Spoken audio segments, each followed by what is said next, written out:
বন্যা কবলিত দেশের ৭ জেলা চট্টগ্রাম, বান্দরবান ও কক্সবাজারে দুর্ভোগ চরমে। ঢাকায় ২৪ ঘন্টায় সর্বোচ্চ বৃষ্টিপাতের রেকর্ড। বরিশালের পথে প্রধানমন্ত্রী। দিনব্যাপী সফরে অংশ নেবেন বৃক্ষরোপণ কর্মসূচি, ফ্যামিলি কার্ড বিতরণ ও সাংগঠনিক সভায়।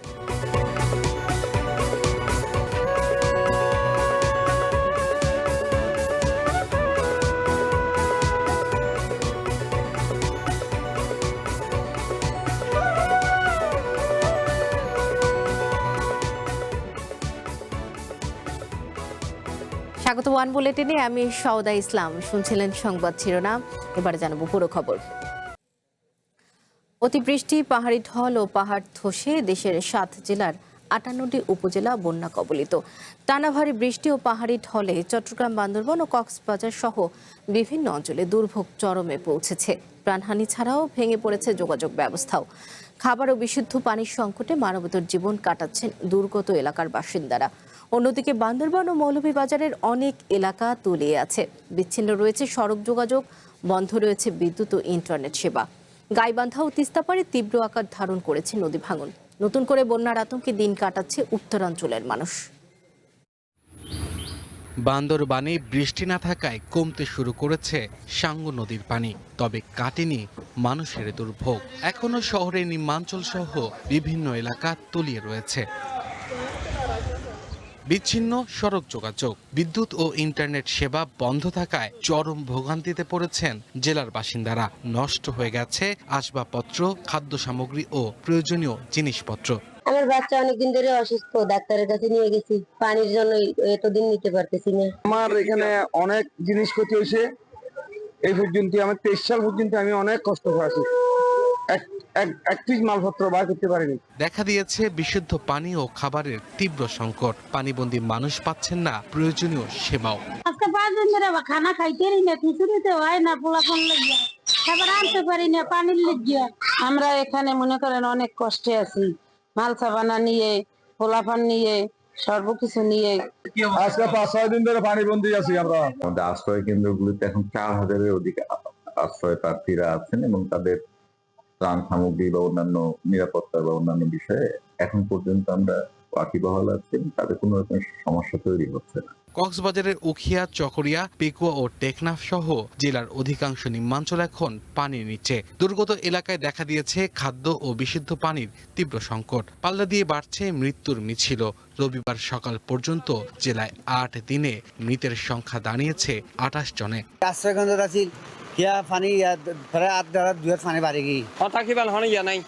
পানি বেশি আমাদের পুরা রাজাখালী পানির তলে ডুবে গেছে।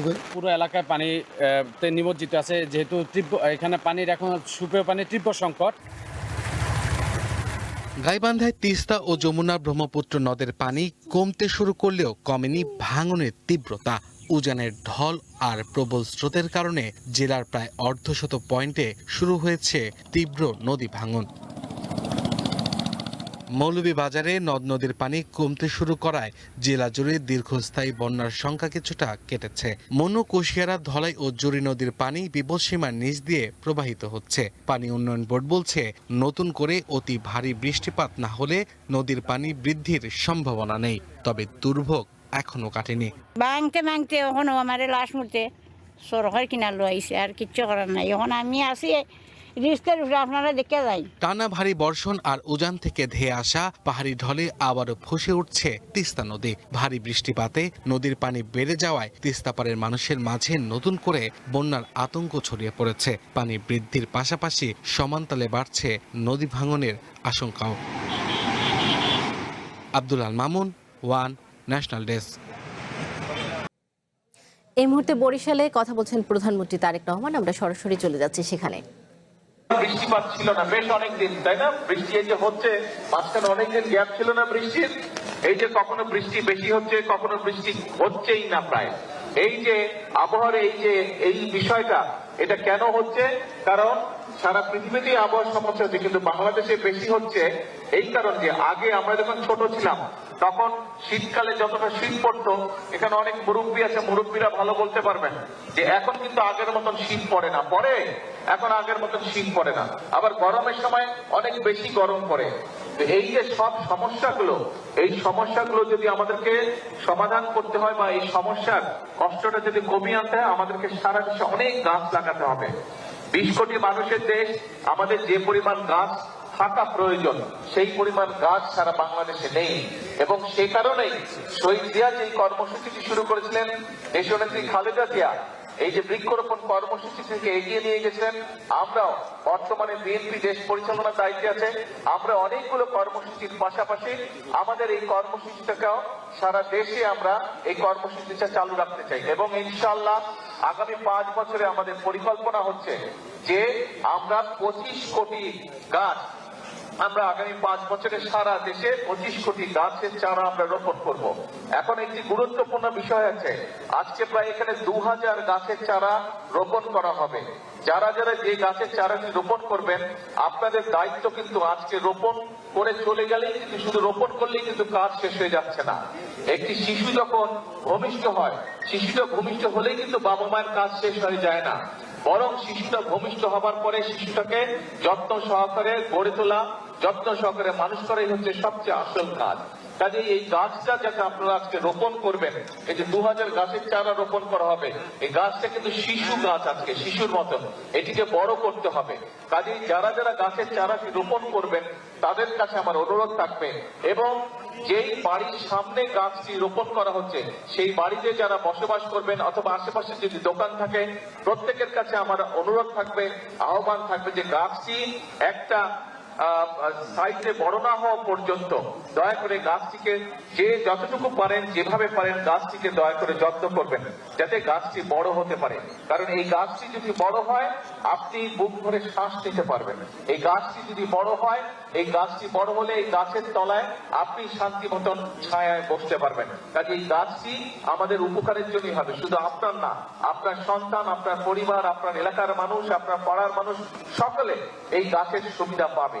গাছটি গরমকালে যখন গাছটি বড় হবে, গরমকালে যখন বাতাস হবে গাছটিতে, সেই বাতাসের যে শান্তির স্পর্শ বাতাস সেটিও আপনি পাবেন। কাজেই আসুন, আমরা যদি আমাদের এলাকাটাকে সুন্দর করতে চাই, আমরা যদি আমাদের দেশটাকে সুন্দর করতে চাই, তাহলে অবশ্যই আমাদেরকে এই গাছের যত্ন নিতে হবে, বৃক্ষ রোপণ করতে হবে।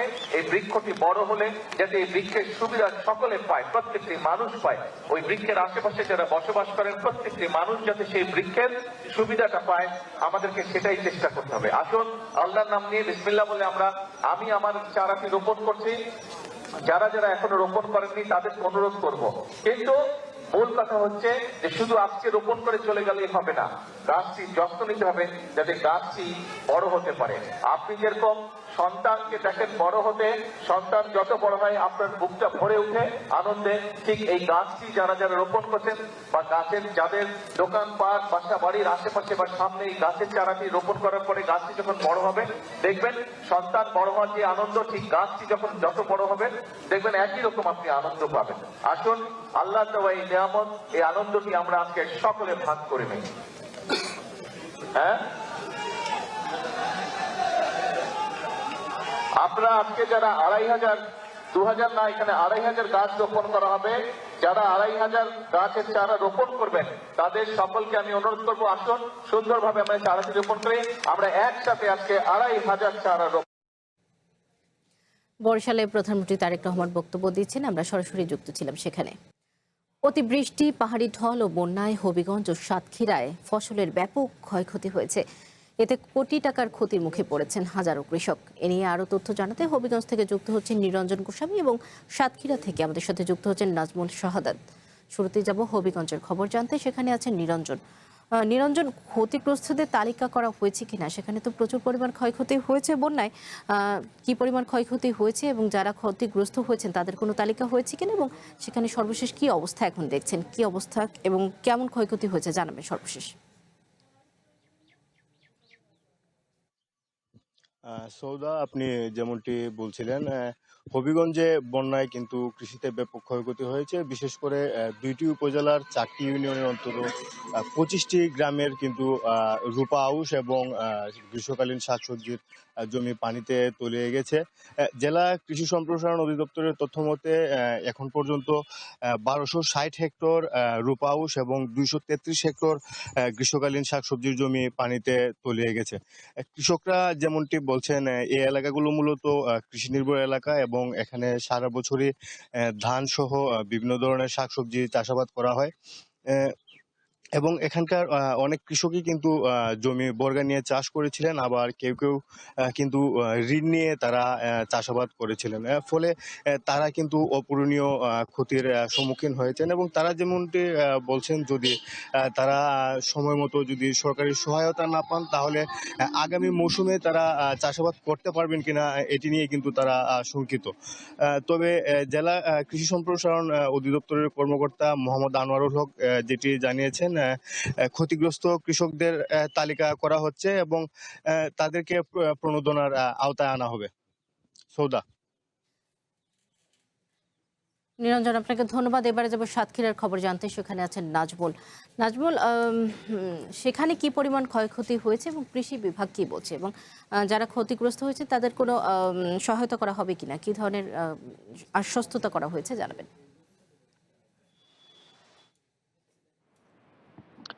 সওদা, আপনি জানেন যে গত কয়েকদিনের বৃষ্টিতে দেশের বিভিন্ন জায়গায় কিন্তু বন্যা বা জলবদ্ধতার সৃষ্টি হয়েছে। তারই অংশ হিসেবে সাতক্ষীরাতেও জলবদ্ধতার সৃষ্টি হয়েছে। আমি যদি আপনাকে ক্ষতির পরিমাণটা বলি, গত ৩-৪ দিনের যে টানা বৃষ্টি আপনার সাতক্ষীরাতে হয়েছে, তার ফলে কিন্তু সাতক্ষীরার যে ১২৭টি মংস ঘের কিন্তু বৃষ্টিতে তলিয়ে গেছে। একই সাথে কিন্তু ৬০০০ হেক্টর আউশ ধান কিন্তু পানিতে তলিয়ে গেছে। গতকাল সাতক্ষীরা জেলা প্রশাসনের এক প্রেস ব্রিফিং এর মাধ্যমে তারা এই ক্ষতির পরিমাণটা অর্ধক্ষতি টাকা হিসাবে দাবি করেছে। কিন্তু আপনাকে যদি আরো জানাই যে সাতক্ষীরাতে একটা সবজি চাষ আছে, যেটাকে ঘেরের আইলে সবজি চাষ বলা হয়, যেটা খুবই এই সময় এই বর্ষা মৌসুমে কিন্তু এইটা চাষাবাদ হয়ে থাকে।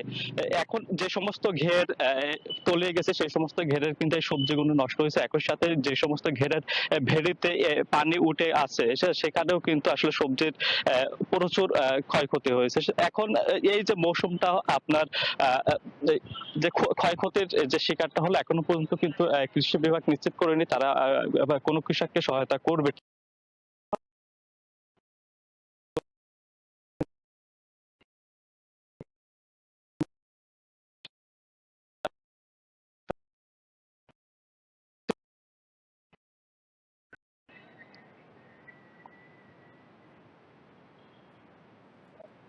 নাজমুল, আপনাকে ধন্যবাদ। সাতক্ষীরা ও হবিগঞ্জ থেকে সেখানকার ফসলের ক্ষয়ক্ষতির বিষয়ে সর্বশেষ তথ্য শুনছিলাম। ওয়ান বুলেটিনে নিচ্ছে একটি বিরতি, সাথেই থাকুন।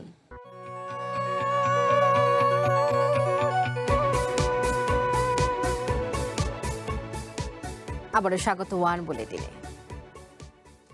ঢাকা সহ দেশের 6 বিভাগে আজও ভারী বৃষ্টির পূর্বাভাস দিয়েছে আবহাওয়া অফিস। এদিকে রাজধানীতে 24 ঘন্টায় 175 মিলিমিটার বৃষ্টিপাত রেকর্ড করা হয়েছে।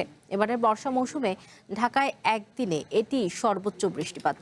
আবহাওয়া অধিদপ্তর জানিয়েছে, রংপুর, রাজশাহী, ময়মনসিংহ, ঢাকা, চট্টগ্রাম ও সিলেট বিভাগের কোথাও কোথাও ভারী থেকে অতি ভারী বৃষ্টি আশঙ্কা দেখা দিয়েছে। সক্রিয় মৌসুমী বায়ুর সঙ্গে পশ্চিমা লঘুচাপের প্রভাবে দেশের মধ্যাঞ্চলে বৃষ্টিপাত বেশি।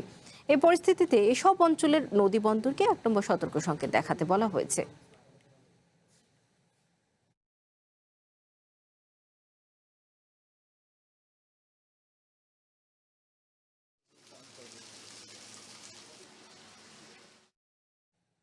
ঢাকার বৃষ্টি ও যানজটের খবর জানাতে আমাদের সাথে যুক্ত হচ্ছেন সৌরভ নূর।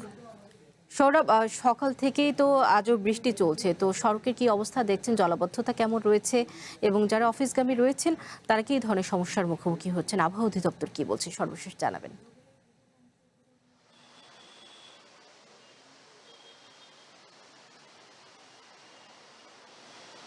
সকাল থেকে কিন্তু ঢাকা এবং ঢাকার আশপাশে বৃষ্টি হচ্ছে।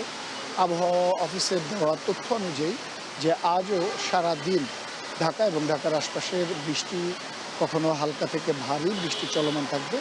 এবং থেমে থেমে বৃষ্টি হতে পারে কোথাও কোথাও, সাথে দমকা বাতাস এবং বজ্রবৃষ্টিরও সম্ভাবনা রয়েছে বলছে আবহাওয়া অফিস। যথারীতি গত 5 দিনের মতো আজও কিন্তু সকাল থেকেই রাজধানীর বুকে নেমেছে বৃষ্টি, এবং সে বৃষ্টি কিন্তু সকালে না যতটুকু ছিল, মানে ঝিরঝিরি বৃষ্টি ছিল, কিন্তু বেলা বাড়ার সাথে সাথে সে বৃষ্টির বেগও কিন্তু বাড়ছে। তবে রাস্তায় সড়কে আমরা সে ধরনের যানজট এখনো প্রত্যক্ষ করতে পারছি না, এবং বৃষ্টি এখনো জলজট তৈরি করতে পারেনি সড়কের উপরে, কেননা গতকাল রাতে বেশ কিছুটা সময় কিন্তু বৃষ্টি না হওয়াতে সেই বৃষ্টির পানি নেমে যাওয়ার সুযোগ পেয়েছে। ফলে আমরা গতকাল সড়কে যেমন জলবদ্ধতা খেয়াল করেছিলাম, আজকে কিন্তু মূল সড়কের বেশ কিছু জায়গা আমরা ঘুরে এখন পর্যন্ত সেই জলবদ্ধতার চিত্র দেখিনি। তবে অন্যতম একটি ভোগান্তির কারণ হয়ে দাঁড়িয়েছে সকালের এই বৃষ্টি। আজকে এইচএসসি পরীক্ষা ছিল এই সকল শিক্ষার্থী এবং অভিভাবকদের জন্য।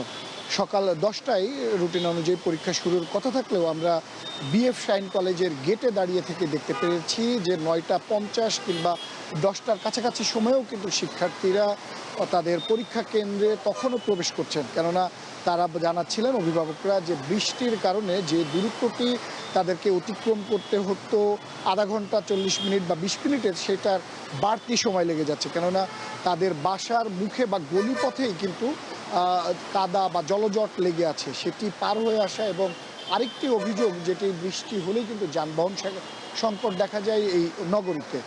ফলে যারা অফিসগামী মানুষ বা কর্মক্ষেত্রে যাদেরকে বের হতে হয় তাদের কিন্তু যথারীতি এই সংকটের মধ্যে পড়তে হয় এবং ভিজতে হয়, যেটি আমরা কিন্তু রাস্তায় দাঁড়িয়ে খেয়াল করেছি যে অনেকেই রাস্তায় দাঁড়িয়ে এখন পর্যন্ত কেউ গণপরিবহনে ওঠার চেষ্টা করছেন কিংবা সিএনজি কে থামানোর চেষ্টা করলেও কিন্তু বারবার তারা ব্যর্থ হচ্ছেন।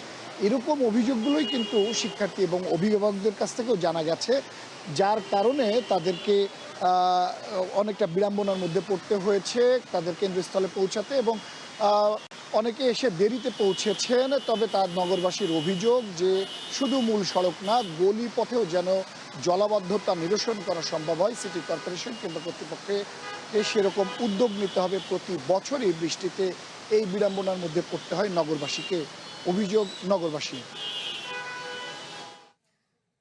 ধন্যবাদ আপনাকে সৌরভ। ঢাকার আবহাওয়া পরিস্থিতির সর্বশেষ তথ্য শুনছিলাম। এই ছিল ওয়ান বুলেটিন। একটু পরে দেখবেন আন্তর্জাতিক বুলেটিন। চ্যানেল ওয়ানের সাথে থাকুন, যুক্ত থাকুন আমাদের ফেসবুক পেজ এবং ইউটিউব চ্যানেলে।